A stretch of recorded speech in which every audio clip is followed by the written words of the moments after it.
Hello. Oh. Hey Dale, good morning to you. Oh, Maralyn, you're here. I Thank have you. liftoff here. Okay, it's great that you made it, Maralyn. Really, I knew that we would be able to work it out, and That's great. I Thank want you. to thank I want to thank you for your time. Oh, sure. Things are pretty wild out there, Maralyn, and Yeah. I read your bio, and I know that one of your disciplines is astrological work. It's really the baseline of what you do. You were an undergrad at George Washington University and an MBA. And then you pursued astrology with the British School of Astrology that's no longer in existence. Was that one of the more prestigious places that you could hone your craft as an astrologer? Yes, it was. It's called there. It was called the Faculty of Astrological Studies, but it was run by Nicholas Campion, a really wonderful scholarly British astrologer, and he sold it to two women, and the quality now is not really respected by many of us. I see. But they trained. It's not because they're women. No. Just No, testing you, Marilyn. they junked Nicholas Campion's setup, and it was very well thought out, and it was a very high scholarly level, Yeah. and they trained a lot of top people in Europe at the time they had their school, but now this school that has the same name is not it. Who was your idol, and who were you really impressed with when you were learning about astrology? In trading, people have mentors or they've read books that have influenced them and been a bit of an inspiration for how they wanted to be able to get to that level. Did you have anyone like that? I read a book by the British horary astrologer Olivia Barclay. She's dead now, but she trained John Frowley, who's a top horary astrologer from England, and the book just blew my mind because it's the charts. Horary astrology is the charts of questions. She used manuscripts that came from the 17th century, William Lilly, called Christian Astrology. I read that book and I was just floored by it, and I said to myself, I've got to learn how to do this. So, Did you go, because there are so many different styles and disciplines even within it. It's just like in trading, you could have an Elliotician, you could have people that trade supply demand, but within astrology there are different schools of thought as well. And in fact, I read in your bio that you're known for comparative astrology. yeah. And maybe you could edify me and our listeners to what comparative astrology is. Well, I coined the term, kind of like comparative literature, because I use four astrologies, Hellenistic, mainly from the manuscripts of Vedius Valens, who wrote in 400 BC. I'm using his actual manuscripts, translations thereof. It's amazing they survived, those manuscripts. It is amazing. There was a group of very brilliant astrologers who formed something called Practine. They translated many manuscripts, and they tested the manuscripts and built models of how they thought they would operate, and they did very good work. I bought all their documents that I could get my hands on, and I was brought into the project in a peripheral way, and then that's how I kind of went down the rabbit hole on that.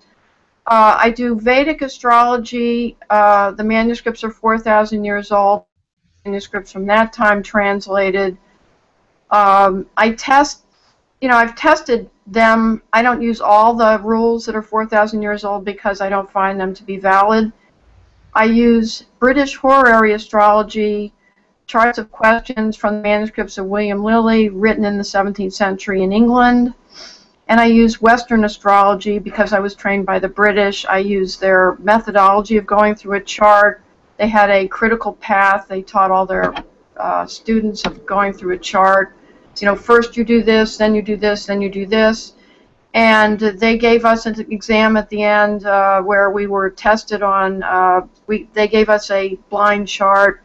We had to write an exegesis on it and give a logical reason why and mail that into England with proctors from our countries. Everybody wrote a similar test because the methodology that they gave us was the same.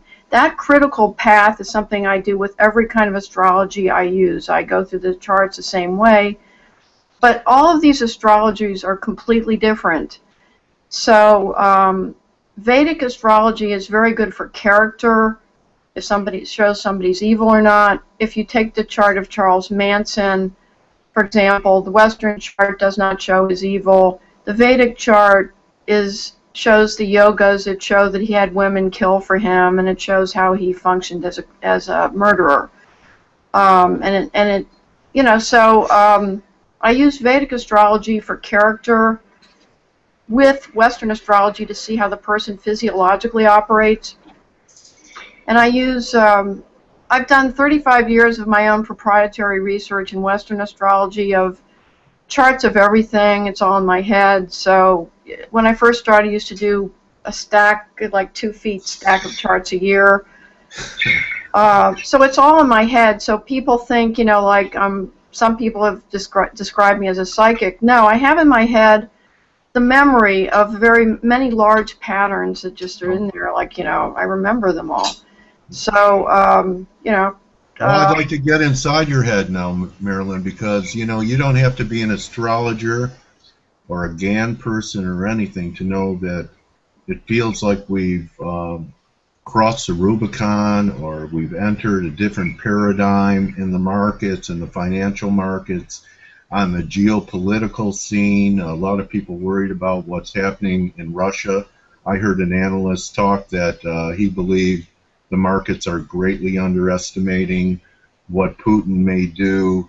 That risk is not factored into global markets. He believes there'll be tanks in Kiev, and that to Putin, the worst thing that happened in the last century, most people would say World War I or World War II or the Holocaust, but for him it was a dissolution of the Soviet Union and something he wants to recreate. And we've had moves in markets that are unprecedented. For example, the VIX going from 13 to 52 in a matter of 2 weeks. So I'm interested in what you're focused on going into what, we have the equinox coming up. A lot of people talking about this Shemitah, which is a biblical cycle. A lot of hype about what happened every 7 years. A lot of people talking about the 4 blood moons, a tetrad type cycle. So this is all over the internet. I feel fortunate enough to be able to pick your brain for our community and tell me what themes that you're seeing happening in today's markets and today's globe, and what our lives and financial markets may look like down the road. I know that's a pretty long question. Not really. Well, a couple of years ago, when I decided to write for Twitter, I have this book by the aforesaid Nicholas Campion, which is it contains the world horoscope, the horoscopes of all the countries of the world. So, and it's a handy-dandy little thing to have. I love it. I've got 2 versions of it. I thought I lost them when I moved, and I was hysterical. But anyway, I was thumbing through the charts of the major countries: Russia, China, Germany, England, etc., United States, etc., one night, and I just kept looking at it, and I went, oh my gosh, because there was that's when I realized that basically a pulse was going to blow up all those countries at time in a very catastrophic way.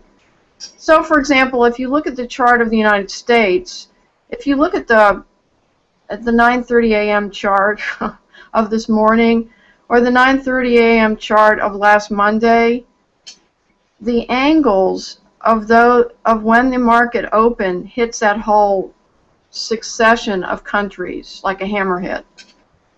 So, you know, I mean, I have that in my head, and, you know, and when I saw the thing line up, I was just like, oh boy. So every time these angles hit with all these countries, they all go off in a very elegant and predictable way. And is that an unusual thing that they're so synchronized to each other? Normally there would be differentials between them where one country would go off without impacting another in isolation, but now everything is in sync together? Yeah, and what's really interesting about those hammerheads of the 9:30 a.m. openings of today and Monday is the angle of the thing when it opened was precisely, you know, like it just lined up in two different ways with these charts. And for example, I was just looking at the chart of Germany, and boy, does it get hit by today's opening. Just fascinating. So do you trade these ideas? I haven't started doing that yet. I've been involved in real estate for a really long time because my grandfather was a builder. But yeah. I'm going to start. I will start to do it. You know, you bring up real estate, Maralyn, and my view was, you know, after the bubble, and I have no training in astrology, but I've been a market watcher for a long time, that I thought we'd have a recovery, and I call it an echo bubble. You know, anytime a blast goes off in a canyon, you hear the echo. It's not quite as strong as the initial blast. And actually, this echo bubble was stronger than I thought it would be. What is your belief in this real estate recovery? For real? Or could the rug be pulled out on it like it was in 2008 with all the things you're seeing globally? Sorry about the ding-dong effect. It comes from my Hellenistic program. Okay. That it marks an hour. But I believe that you know, you look at the expats fleeing. So, you know, I was making sarcastic remarks on Twitter that the president better be really polite to President Yi when he comes over here. I mean, well, the Chinese expats will be watching the presentation because if, you know, if their money is here and he's too friendly to Yi, then, you know, they may go somewhere else, like to Switzerland, where they have that beautiful train set up for them to take them over to the places where they can put them in the money in the bank and buy real estate. You know, you got to watch the expats. You got to watch the Russians and the Chinese. How about the Americans, Maralyn? You know, I get emails all the time from people based upon their cost of living here and people living on a fixed income, and even though the Fed says there's no inflation, they must not buy eggs or have to pay rent or fuel. And a lot of Americans are thinking that there could be a better life for them elsewhere in Latin America and be able to live on a reasonable amount of income, especially if our tax burden goes up. What do you think about that? That's not the same type of movement of Chinese money. I mean, they were coming over here with suitcases full of cash to buy real estate. Sorry about that. That's my Greek program. Okay. Well, this hammerhead thing shows a global change in the value of real estate. That's a good question. The cardinal signs go off, one of which is Cancer, the tropical sign of Cancer, and that's not good. So, you know, I think the values are going to fall again. That's why maybe some of the second-tier markets might be less volatile.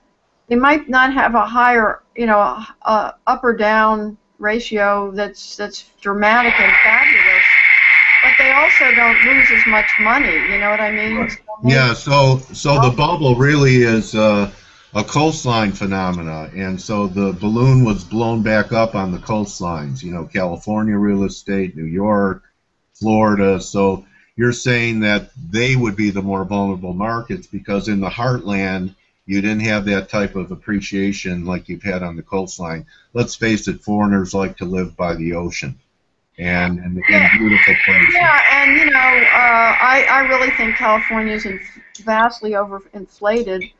There are places like D.C. that are, less of, they're in their own little universe over there because you have the government, which is there's either Democrats going in or Republican, whatever. So they have their own little ecosystem there. But, I just think that people that are on a fixed income would be safer in the second-tier cities than they are in the first-tier cities. Because what comes up can go down, and you also have high property taxes as those things go up, especially with the money coming from other countries, inflating the values. Right. But so anyway, I don't think real estate is particularly stable. But I think it's interesting, just like any other thing to invest in is interesting. Okay, well, let's talk about commodities. Okay, we had this big rout in crude oil. There was going to be financial crisis due to all the debt that was taken out by fracking companies and the huge expansion that we had in just developing fracking and our own energy reserves. Gold's been in a bear market for a while, and above all, I think the linchpin of this to most markets is also the U.S. dollar. What's your work saying about commodities and the U.S. dollar?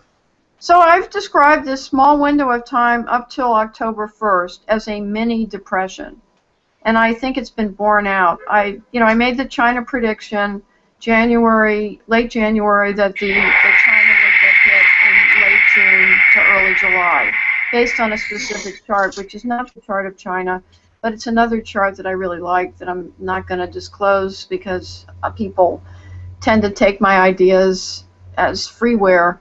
But that chart just went off and it basically destroyed China. So that engine for commodities, I think, is pretty, put a fork in it. But also you have the outflow of the China effect to all the countries that traded with it. And, right. Japan is next. You can see, I've predicted Japan was going to go, and you can see Japan going. Yeah. In September, Japan gets hit mid-September. Big, for a year, forget about it. The setup for Japan is similar to the chart that went off on Fukushima, the night of Fukushima. It's the same pattern. So, how are you going to get commodities going up when nobody's going to buy them?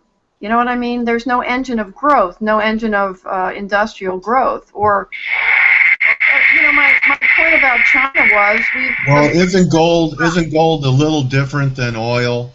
Gold being not just an inflation hedge, but a monetary hedge, a chaos hedge, and you see any different energy in gold compared to the other commodities that are pretty pure supply-demand? I haven't made a study of gold by itself because, quite honestly, when I started writing for Twitter, I didn't expect to actually be seen on, by the traders or the economists in the way that I have been accepted. I am still shocked by it and delighted. So, I mean, I could certainly, do that. All right, well, that's fine. I mean, you don't have to be everywhere.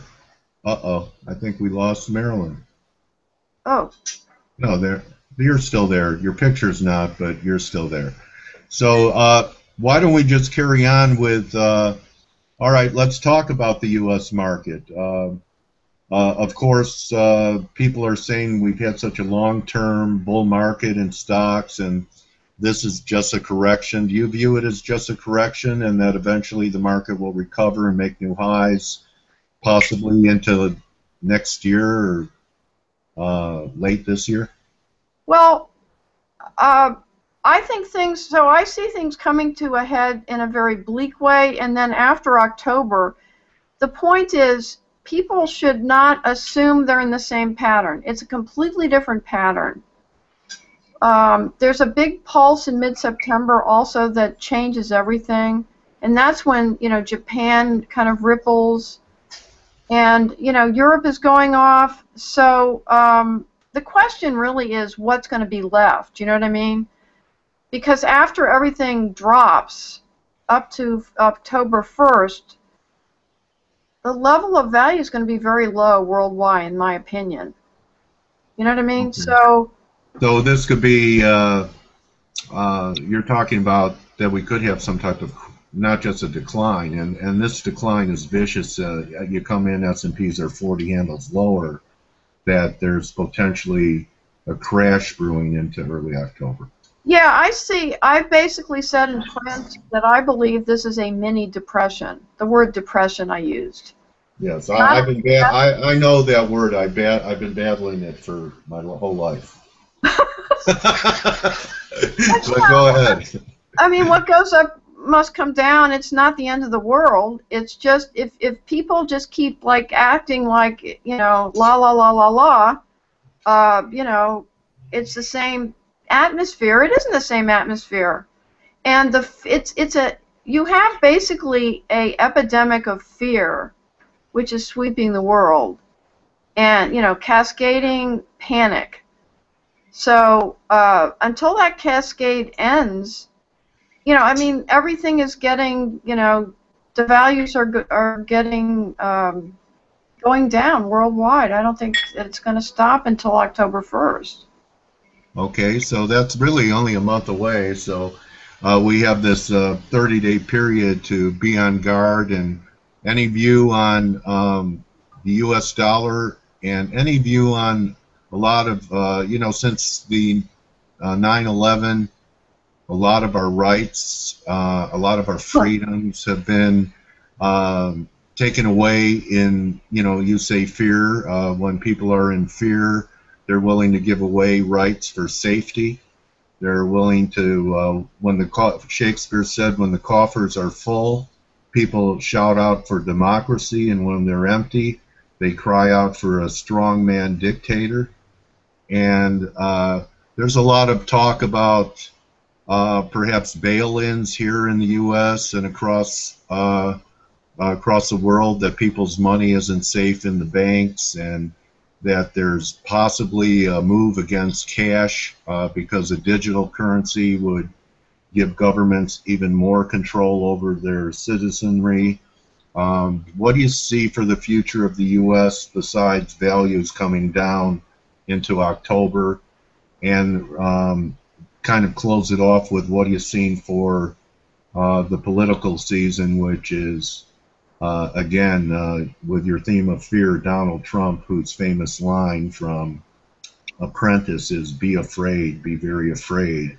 What do you see happening for the states and our civil liberties and the upcoming election cycle? That's a really interesting question, because if even a basic knowledge of astrology, if you look at the chart of the United States, you see a huge Pluto pattern, which is basically about the nation being broken up and destroyed and reformed by basically a government that is overweening, shall we say? If we want to put, you mean the nanny state? huh? State, the nanny state that people say we're in right now. More like a dictatorship. It's not like a, you know, a mommy figure. It's more like a totalitarian, despotic type of thing.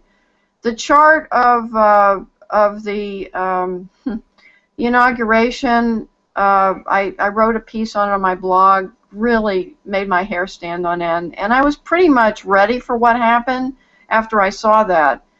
You saw, you know, basically an an intent to unravel basically a lot of the structure of the United States. So that chart showed that. So. When, in 2004 with the election of Obama? Yep. Okay. So, and you know, I talked to my happy little Vedic astrology friends, and they didn't see it, and I kept going, oh my God, look at this chart, oh my God. Because looked at Vedically, it was pretty obvious. So, but you know, I basically, I was crying in the wilderness on that one.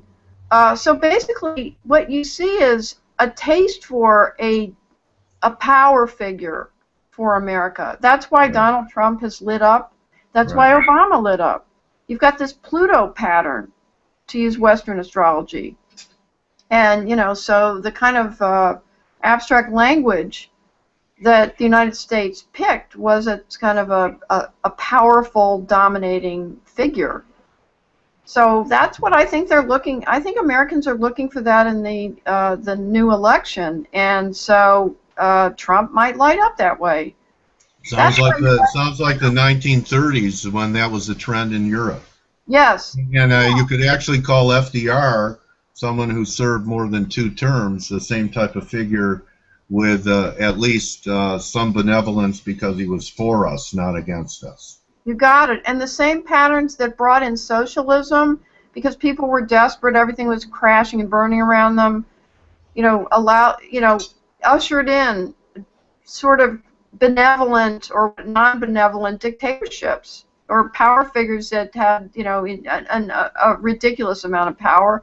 You see the same pattern now. You saw, you know, you've been seeing it for years in the United States. So what do you advise people to do for this world that's coming up?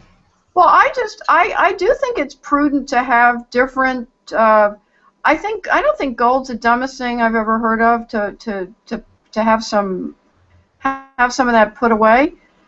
But I don't think they should have their real estate, for example, in places where the values are really high, because that's what happened in California when those values went down. You know, people are left with nothing.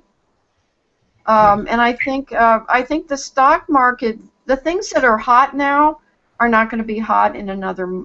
By October 1st, people aren't going to like them. So I don't, you know, the people that are buying the dip confident that they understand what stocks are valuable, I think they're going to be making a big mistake. So I think they should be very careful of that. Okay. It's better to you know, let everything collapse and then see what comes in and then buy then, you know. Are you worried about, I'm worried about it, if this scenario plays out, are you worried about any social unrest? I think we're seeing it. We're seeing that in the streets with what's happening with violence and attacks and race divisions and everything. Do you think that the U.S. could end up calling out martial law nationally? Don't know, but I remember, you know, I remember when D.C. burned. I remember when Baltimore burned in the day. When, you know, people are inchoate. They're unable to express themselves. They don't feel heard. When people are inarticulate, they get angry. So I am concerned. I'm really concerned about the country. We have to unify and have polite discourse, and stop going, you know, stop getting egged on to hate each other, because it's not serving us well. But so have you ever thought, with this knowledge, that it might be a good idea to seek out a haven during this storm and watch it on TV instead of being in the middle of it? Well, I don't know. I'm an urban type person. I lived in the country, did that bit, you know, wrote the book on that, don't like it. But I don't know. We can't live in fear. I think the best thing, I don't know, I believe in just trying to be as nice to people in our daily lives as we can and build relationships where we are, so that if something does happen, we have sort of a circle of people around us that, you know, communities are going to be worth their weight in gold. Yes. A community as a group of people that care about each other. Yeah, and I think, I mean, I do a lot of things to help people because I want to, but I also find that people, you know, when I'm in trouble, people are there that I didn't expect to be there. So, you know, I think you can. I've experienced that with the major health crisis I went through a year ago, that the people you expect to be there at times aren't, and complete strangers will step up and show their caring. Yeah, and the thing that is startling to me about Manhattan is the real humanity of the people here. I am really impressed by them. So, and I also feel like, you know, I've had some close calls with death. I've been out of my, been in the light, been out, you know, like far away from my body, came back. So I'm not particularly afraid of dying. That doesn't really scare me particularly much. So, I mean, I kind of don't care. You know, but Wow. Well, that, you know, besides public speaking, death is a #1 fear, followed by public speaking. So, you've, so you've overcome, you know, what I'm still trying to overcome, and now you overcame public speaking and the use of technology to be with us in our community. And you bring up relationships, Maralyn. I'm so glad that I reached out to you and could tell you have a caring, giving spirit, and thank you for warning people about what we're looking at going into October. And it really turned out as I predicted, and I know no astrology. I said, Maralyn, relax, you'll be great. And you know what? I was right. well, Dale, you really are a delight to talk to. I like your wit and your clear empathy for your public, trying to bring them information that's going to help them protect them from harm. So I really enjoyed it. Thank you very, very much. Let's do it again, and hopefully we could do it again after this mini depression in October, and we'll get back to you and see what the planets are saying to you, Maralyn. So really thank you for your time, and I found it very interesting, fascinating. I'm glad I reached out to you. Thank you, Dale. Bye-bye. Bye-bye, Maralyn. Thank you.